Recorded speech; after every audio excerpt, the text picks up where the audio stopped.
एक साल के बाद रोहन बम्बई से अपने गांव में आया। अपने बेटे को देखकर माँ की खुशी का ठिकाना ना रहा। देखते ही माँ ने कहना शुरू कर दिया, कितने महीनों के बाद आया है, शहर में क्या कुछ खाने पीने को नहीं मिलता है? कितना दुबला हो गया है, हड्डियां निकल आई हैं।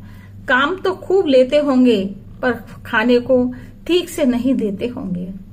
रोहन बोला, माँ जब भी आता हूँ आप हर बार यही बात कहती हो। अगर ऐसा है तो क्या नौकरी छोड़ दूं?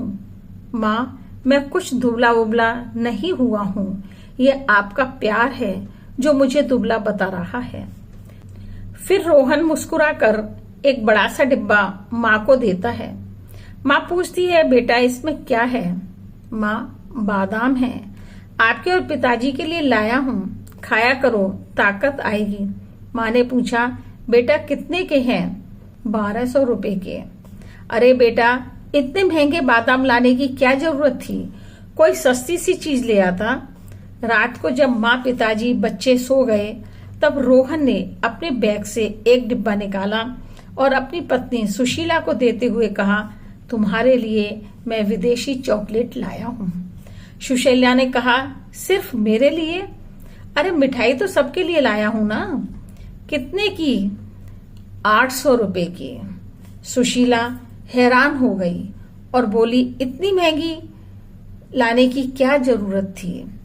अरे सुशीला विदेशी चॉकलेट है, अच्छी लगेगी, सब भूल जाओगी खाओगी तब। पर अम्मा बाबूजी भैया भाभियां और बच्चे सब भी तो हैं घर में। 4 ही पीस हैं इसमें, रोहन ने कहा। सुशीला बोली, तो क्या हुआ, आपस में बांट लेते हैं। रोहन ने कहा, सुशीला मैं तुमसे बहुत प्यार करता हूँ। सुशीला ने शांत और गंभीर होकर बोली, मैं ये जानती हूँ कि आप मुझे बहुत प्यार करते हैं, पर आप ये सोचो कि अम्मा बाबूजी ने आपको जन्म दिया, पाला पोसा, पढ़ाया लिखाया, काबिल बनाया। मैं तो बहुत बाद में आई।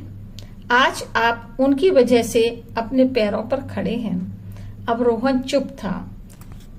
सुशीला बोली, माँ बादाम पर इसलिए नाराज हुई थी कि उनके ऊपर इतना खर्च किया और उस बेटे ने 800 रुपए की चॉकलेट चुपचाप पत्नी को थमा दी। आप ही बताइए, क्या यह ठीक बात है? रोहन की आंखें नम हो गईं और अपनी पत्नी के ऐसे विचार अपने परिवार के लिए सोचकर उसने चॉकलेट का डिब्बा बैग में रख दिया और करवट बदलकर सो गया और सोचने लगा कि मेरी पत्नी मेरे परिवार का कितना ख्याल रखती है, मेरे सामने भी और मेरे पीछे से भी। सुशीला ने कहा, अपनों की खुशी में ही खुशी मिलती है मेरे प्यारे पतिदेव, और वही स्वाद सबसे मीठा होता है।